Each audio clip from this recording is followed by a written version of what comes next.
Dalawang estudyante ang patay sa salpukan ng pick-up at trailer truck sa Misamis Oriental. Naospital ang lahat ng sakay ng pick-up na pawang mga minor de edad.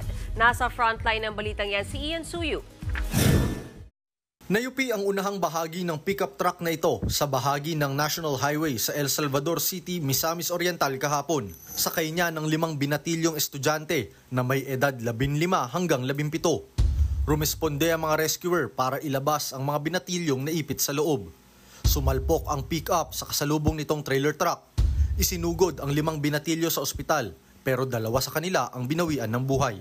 Base sa investigasyon, nag-overtake ang pick-up sa isang sasakyan. Saktong nakasalubong nito ang trailer truck na nauwi sa disgrasya. Prior sa insidente, yung sasakyan bumibiyahe siya from Iligan City direction going to Cagayan de Oro. Bumibertake at nag-encroach sa linya ng truck. Kaya naka-head-on collision yung dalawang sasakyan. Nasa kustodiya na ng pulisya ang driver ng trailer truck. Nagpaabot naman ng pakikiramay ang paaralan kung saan nag-aaral ang mga biktima. Handa raw silang magbigay ng suporta sa mga biktima ng trahedya. Wala pang pahayag ang pamilya ng mga biktimang menor de edad. Nagbabalita mula sa frontline, Ian Suyu, News 5.